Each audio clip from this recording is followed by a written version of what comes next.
that noise. You can start. Hi everyone, my name is Natalie Weinstein and I am President Emeritus of Celebrate St. James Past, Present, Future. And today I am so pleased to have a dear friend and a wonderful scholar with me whose name is Brad Harris. And if some of you recognize him, it's because he has been ubiquitous in Smithtown and the environs of for many, many years. So now I'm going to quote Comac High School history teacher. What year was that? Do you remember? Oh, do I remember? I spent my career in Comac High School. Yes. How many years were you there? 30. Wow. Town councilman from 1980 to 1992. That must have been a kick. It sure was. Smithtown historian Yes. from 1987 to now, over, I'm sorry, 1978, or over 44 years, 50 years? How many years is it? Oh my goodness, it's going to soon be. History. I guess that was your passion all of your life? And it seems to have been. It does seem to have been. Today I want to talk to you about Celebrate St. James and Brad Harris, about what you have not only done for this community, but how you have encouraged us as an organization that is very young to become something more, not only for the community of St. James, but for the future of our children. You know, our organization is called Past, Present, Future, and I don't think we have a future without the past. So I was reading up on our little interview today, which will be archived in our Living Legacy series, and I discovered that in the 80s, you wrote News of Long Ago. Tell me a little bit about what News of Long Ago was for this community. I guess it was a look back at some of the famous people who had lived and been a part of the St. James community. And I just got a kick out of digging up the past, writing about these people and their lives and what they did when they were in St. James.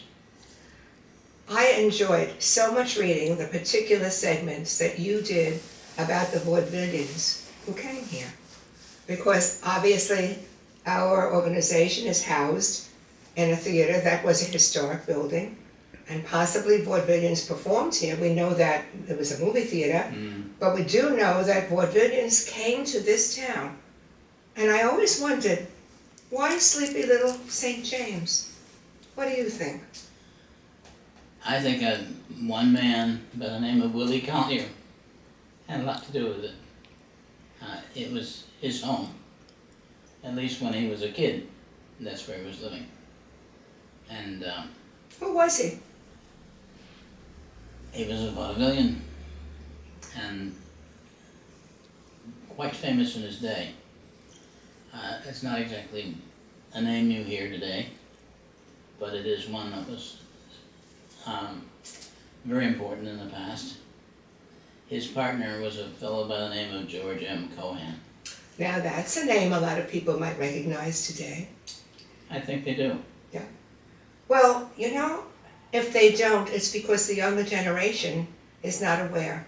And part of what we want to do is help them to see the past, make them aware of those connections.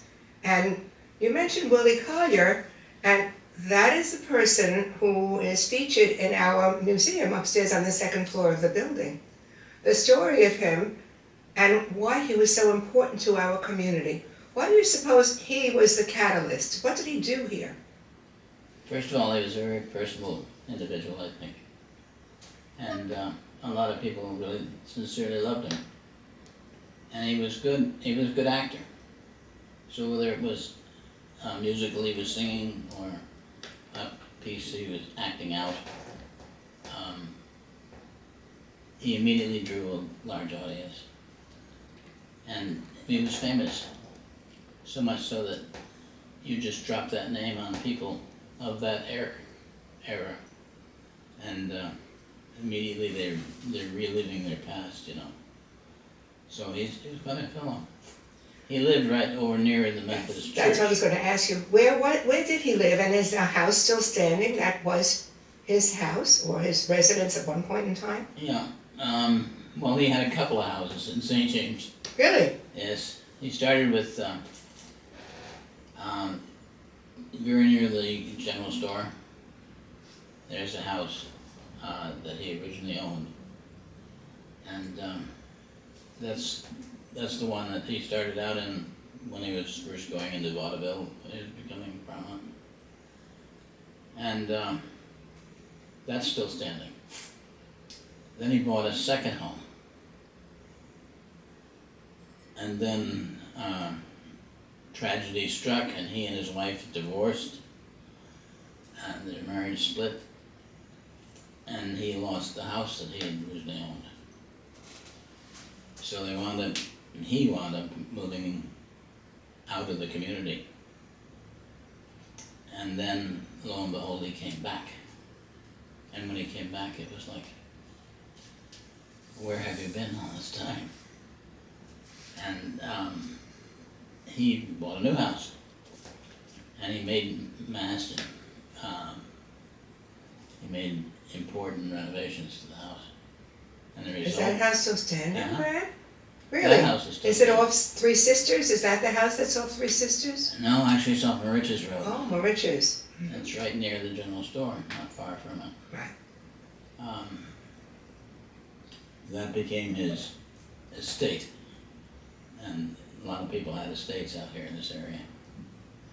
And he put a lot of money into it, made a lot of improvements, and probably doubled the size of the house. And it was his presence that was really drawing in like a magnet for other artists to come to St. James. Uh-huh. And so that's the one thing about Willie Collier. We don't know what began the movement to St. James by all these theatrical folk from New York City, but I have a feeling it was Willie Collier behind it all. He certainly brought in many famous people Yes. that came here. And so it was like the Hamptons of today, I guess. St. James was then because they came out and they enjoyed the summers here. Some of them actually lived here year-round, I understand. Is that so? Yeah, I'm sure that's so. Who they were, don't ask me that. I know one or two individuals who continue to live year-round in the community, Yes. who were also theatrical folk. But I have a feeling it's much wider than that. For instance, we don't know what brought people to St. James, the theatrical folks, but it seems to have been this man's presence. He grew up here as a child, and he loved St. James, and was always talking about it, and asking his friends, or guiding his friends to join him in St. James for a weekend, for a holiday. And the result was many people began to respond to that. Not only because they liked him, but they also trusted him. Now you know that a few years back we had a show here called 99 Minutes from Broadway. Do I ever? And I made up the idea of Willie bringing all of his friends out to perform and visit with Mayor Gaynor at the Deep Wells Farm. I wonder, was there any truth to that? Was it possible? Because the times seemed to be around the same, the early 1900s, when they were here and when he lived here. Do you think that it might have happened that way? Not only that, I think they acted in a program, and like you were writing a featured musical on the people and the artists of St. James. I think he was doing the same thing years before and attracting people, and they loved it out here. It's so incredible to me. There's something about this community. And I'm a newbie. I've only been here since 1975.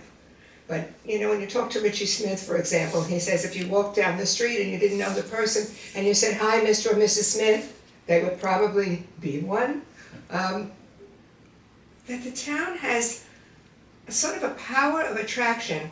I think this building that we're sitting in, this old Calderone Theater building, which we know was a movie theater, and which we don't know how many vaudevillians might have performed here as well, has that kind of magnetic attraction to people. It was just a bucolic community, but it had the water, it had farms, it was Long Island as a rural community. Something brought them here. I don't know, Brett, I know that when I researched the building on Lake Avenue that I owned, I found out it was a silent movie theater. And when I learned also across the street from this place was another theater, 3 theaters in one little town in the early 1900s, seems to me incredible.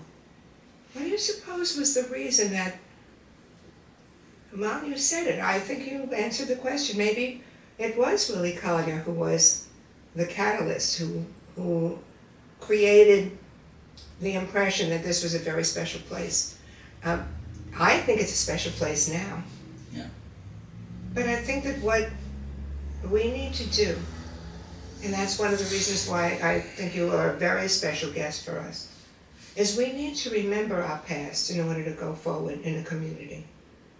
Especially now when we have kids after the pandemic who are floundering, who've been in front of a computer screen for too long, who are somewhat isolated, cannot communicate well, depressed, in a world where a lot of things are not so good. This is going to be a happy place when we restore the theater part of the building and have performances for children. You know, it was sad to me when we were trying to get the production off the ground. I went to the high school to talk to the kids about, volunteering to be in the show. And I mentioned the word vaudeville, and they didn't know what it was. Yeah. Very true. In our community, we don't really teach the history of St. James in our social studies classes. You taught in the Comac School District, but you enriched so many lives here by educating them. I was looking at some of the things you wrote from something called News of Long Ago. I had so much fun reading about some of the things that you wrote because it spoke to why people were coming here. And you wrote, by the summer of 1903, some 100 actors were making a pilgrimage to St. James to spend a few months of relaxation in the sunlight. The Morning Telegraph listed many of the more prominent members of this band of pilgrims, and I list their names here for generations of future historians. Willie Collier and his wife Louise Allen, DeWolf Hopper and Mrs. Hopper, Charles Aldridge, Jerome Sykes, and a whole bunch of names I don't know and can't recognize, and I'm not young. But then there were people who assembled here whose names, like George M. Cohan, we do know, and the Barrymores, and Lillian Russell, and other actors and actresses. And it's so much fun to see the past through your eyes. And one of the things I enjoyed most about this was you made it so personal, as if we were actually going back in time and listening to them speaking. To the many actors and actresses who flocked to St. James for summer relaxation, you wrote, and a spot in the sunlight, St. James was known as Collierville. They knew it was Collierville because of its association with Willie Collier, an actor, playwright, and comedian who had made St. James his summer residence in 1889. He had been the first to tout the virtues of summering in St. James to his friends in the theater, and he was so persuasive in his arguments that others followed him to St. James. The result was that by the turn of the century, over 100 actors and actresses were enjoying the good life in St. James. That must have been a hot time in the old town. I mean, all these people. And by the way, did you know that Doris Meyer, our president, is in the home of a former vaudevillian? I have no idea, no. When she got there, she didn't know either. She learned about it when she talked to the realtor. And it is an amazing house because it is actually the setup of the way the houses were made in those days, the smaller homes, not the big farms like Willie Collier's that had an ice house and had people working things. But it must have been so wonderful. With where Gargiulo's Bakery was the hotel, right? The St. James Hotel. Yeah. And the theater here, and another theater here, and the theater, a silent movie theater. And I understand there was a place called the Old Opera House. What was that about? What did they do with that? They built a house and they had a meeting place that they called, or is the Opera House not the meeting place? I was always confused about that. One of the places was the Opera House and another was a place where they got together just to enjoy each other's company. Well, they had a tavern. And, okay, and was that tavern the place where they all, well, we know what they did at the tavern, but besides that, they also performed for themselves, Sure. as well as for the community. Could you imagine that? Impromptu. Yeah. Wow. Liberty Hall, was that the tavern, Liberty Hall? No. No, what was that one? Liberty Hall was the actors' playhouse, if you like. Oh, I see. The colony of players in a little white wooden building known as Liberty Hall was being used on the Catholic Church on Sunday, and then what else during the week, whereupon Mr. Collier offered them Liberty Hall rent-free. And so by 1903, Catholic services were conducted in this building in the heart of the actors' colony. That's pretty cool, having the actors all week and services on Sunday, which was interesting. Well, they were reaching out really to those who were Catholic. Yes. Because this was a Protestant community. Right. And by reaching out to the Catholics, I think they were extending an olive branch. I see. Well, so there's rules of the house, I see, for this place. Yeah. Don't leave beer in the clubhouse. There is more than one key. Knocking is allowed only between the hours of 6 a.m. and midnight. Talk baseball, sailing, and shop if you must, but ping pong is barred. I guess there must have been something about that. Loud and boisterous singing is forbidden after 6 a.m.? That must have been some fun. If you play smudge, what was smudge? I have no idea what smudge is. Remember, there are some who think it is a rude, rough game. I wonder what that was. Anyone know what smudge was? Horses borrowed for the afternoon must be returned within 3 days. Hysterical. Going fishing alone is positively prohibited. You must have a witness. That big, right? Yeah. Oh, that's quite funny. So, this was so interesting to me. And it said in one of your articles that they came out bicycling one day and, wanted to rest and then found this place and sort of adopted it. And then a whole community grew out of that one prophetic meeting on bicycles coming out. What a trip that must have been, stopping over the way from Manhattan. Because, of course, theaters were dark in the city, so all the Broadway performers were resting or relaxing, and this was evidently very far away for them. But so much fun to read. Oh, many reasons for why the Collier residence was regarded as the heart of the actors' colony. There's always somebody who brings a world of others together. It's almost like a magnet. You have been one of those people in this community. You are part of the Smithtown Historical Society for how many years? A long time. As long as I've been town historian, anyway. Yes, a long time. You've watched that grow into a huge organization. How does that make you feel?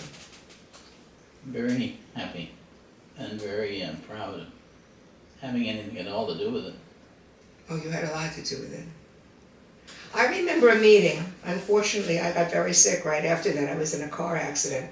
but I came to a meeting that you called. I don't know if you remember this meeting. It was set in one of the larger buildings on the Historical Society property. And it was to prepare the tricentennial of the Smithtown, the story of Smithtown. I think I counted 50 people sitting in a room that all came together because you asked them to create this memorable event.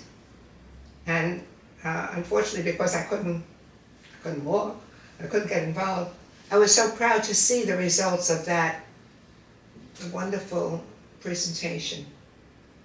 You know, you've been involved in how many organizations here besides our organization, Celebrate St. James? I don't know Can't the count answer to anymore. that. Rotaries, right? Historical Society, the town itself. You think the town is going in the right direction today? Oh, I do. I particularly like the present incumbents in the offices of supervisor and his board. I think they did a wonderful job. And they are, you always said you gotta have money to bring these things back and make them live and breathe. And he is finding ways and avenues of opening up those funding sources for us, Yes. which has made a world of We difference. were so fortunate that Ed Warheim came to be when our organization started in 2017.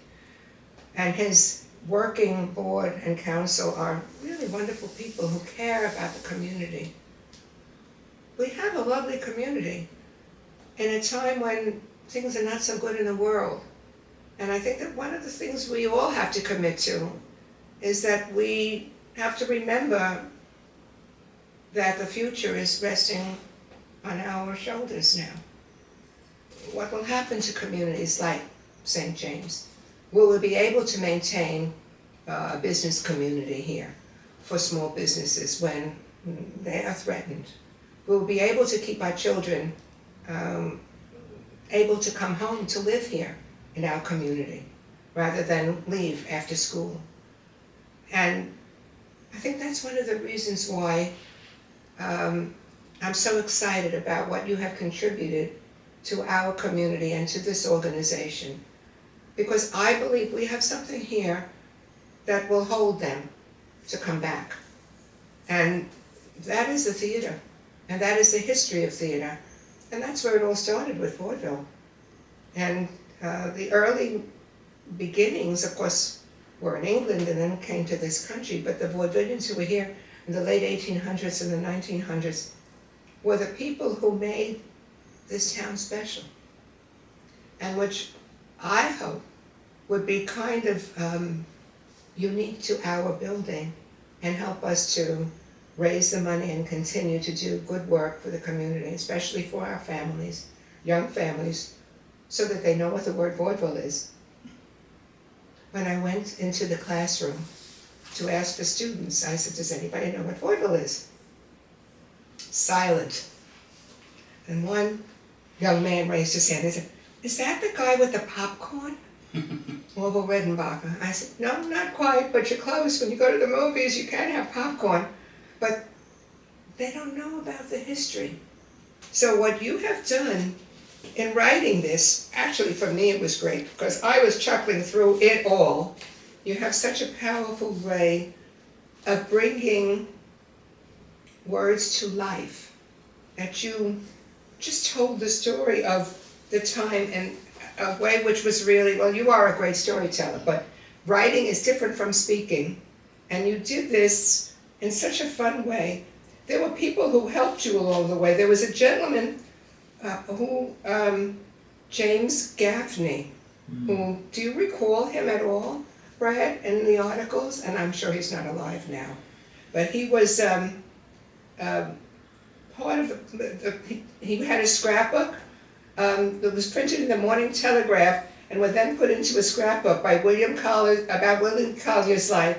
Mr. James Gaffney has made this information available to me. Is he still around? No, I think he's gone. But the interesting thing is his notebook is now in the city of New York, in the Museum of Theater, and it's kind of encapsulated version of the stuff that he was doing and writing. We've got to find that. We've got to find that now because we want to see if we can perhaps purchase it and bring it back to our own archival collection. Which is probably where it all began. Yeah, where it all began. Yeah. So it is the Museum of Theater? Theater, I'm pretty sure it's the Museum of Theater. We're going to check into that. I was trying to find more on Willie Collier at one point, and that led me to that museum, and they have a special archive devoted to Willie Collier. Amazing. We really need to dig deeper, and these young people that are going to help us are going to find such a wonderful experience. They're all so excited. I can't wait for you to meet them. They're all either writing their PhDs on Vaudeville and St. James or researching the history of theater here. And it's going to be so exciting for us to put you all together in a room. We need hours, of course, but what was the Shore Inn? That's it. That's a picture of it. And that was owned by a man who had contact with the Vaudevillians and welcomed them to stay, first of all, in his hotel and be right in the thick of things, because right down from the hotel was a beach, and on the beach they had a beach house, and the beach house was the actors' beach house. Wow.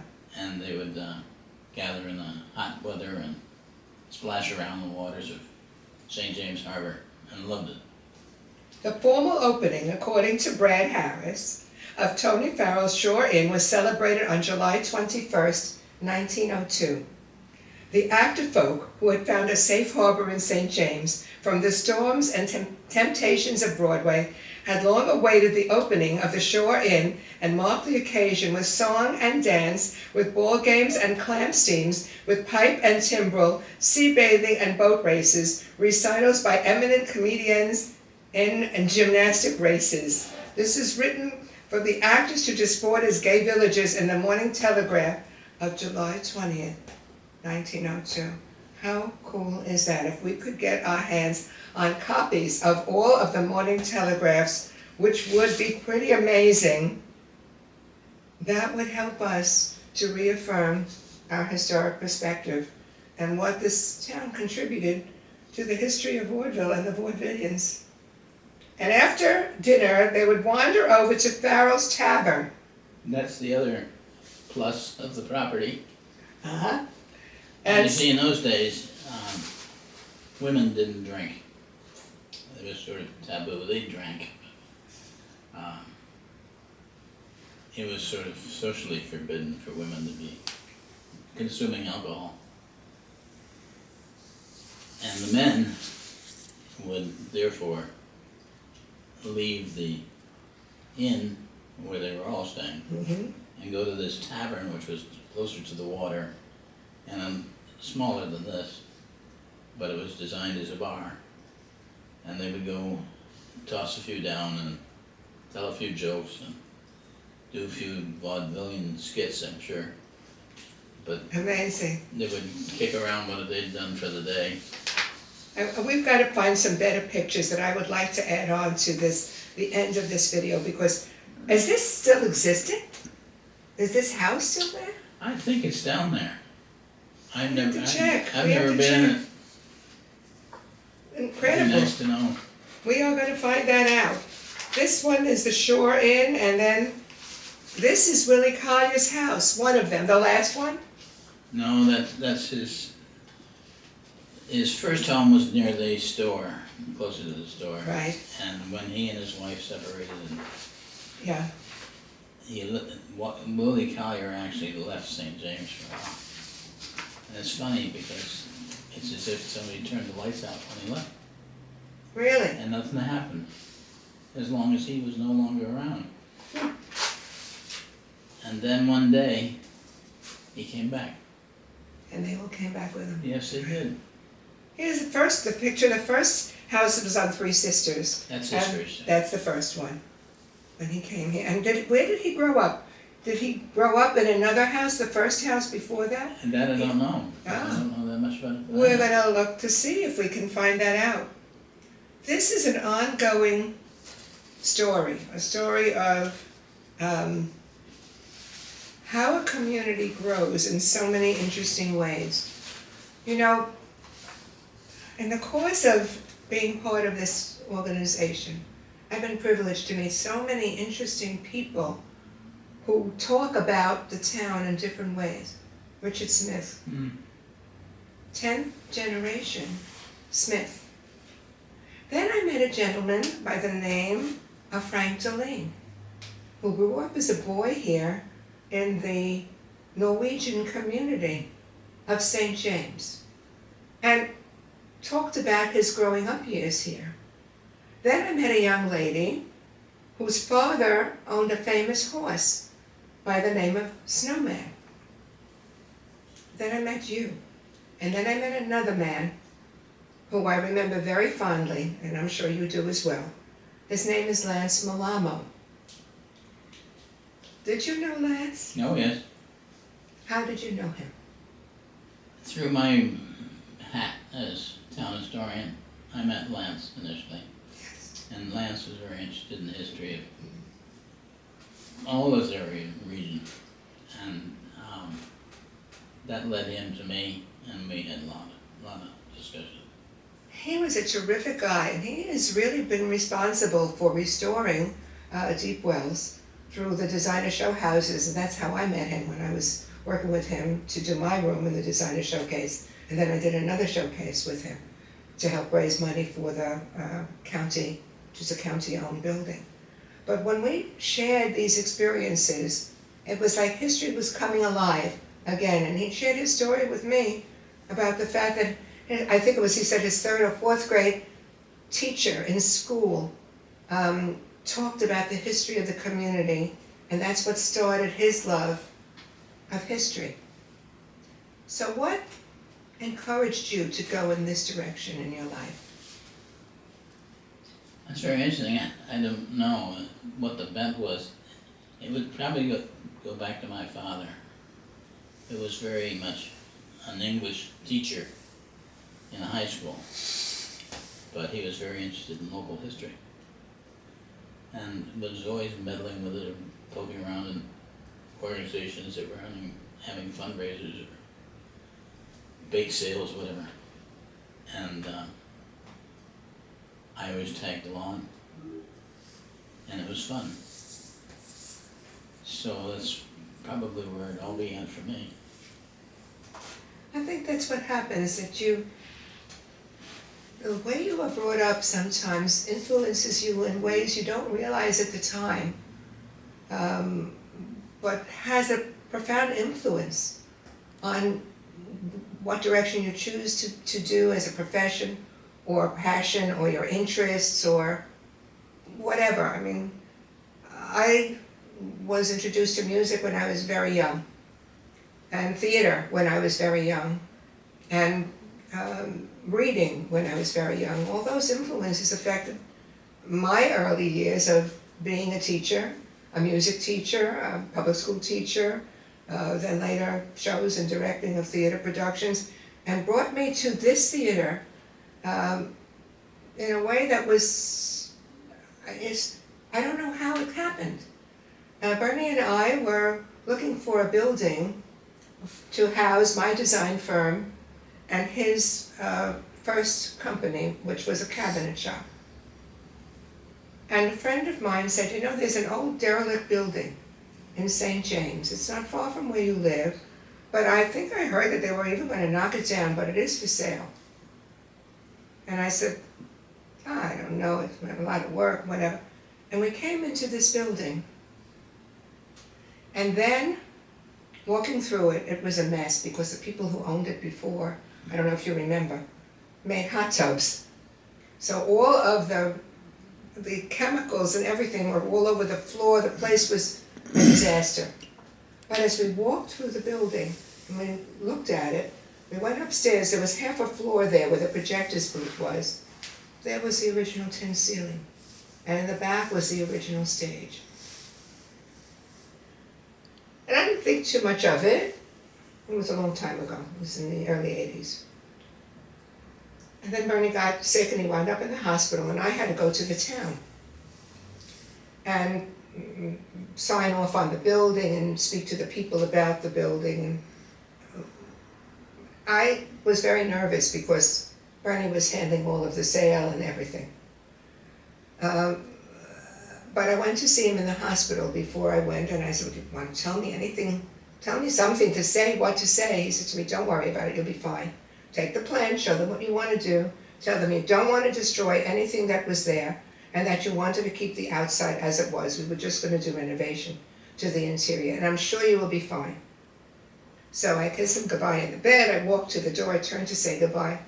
Then he says to me, "Nat, if all else fails, turn the damn place into a theater again." Those were his words. And that was a long time ago, because Bernie's gone several years. That seems to have been, and I never realized it then, what that would mean in terms of what the story of this Calderone Theater was. I didn't know it was the Calderone Theater. I didn't know anything about the Calderone family or the Vaudeville ties to it until one day when we were renovating. Where was the projector's booth, there was a leak in the ceiling or the roof at the time, and we pulled out papers, and what do you think they were? They were the playbills, and they were the posters from the early 40s. Edison the Man, Spencer Tracy, and actually one's from the Smithtown movie theater too. So we then found out about the Calderone family. But that's another mystery that we have to dig up. Did you ever find out anything about the Calderones? Never. That was later history, but something that still is a mystery. So there's much work to be done. It certainly is. And we're going to come to you for assistance, and I want you to meet these young people who will just love meeting you and sharing what you've done in terms of bringing the fore of history to this particular space. And I really want to thank you so much for being part of this interview today and for sharing all of your knowledge and love of history with so many people you never even met. So keep going, kid. On that note, let me bring one other thing to you today. Great. Before we leave. In researching some of the things that were written in the past, I ran across a newspaper that had a poem on it on the front page. And apparently it was written by,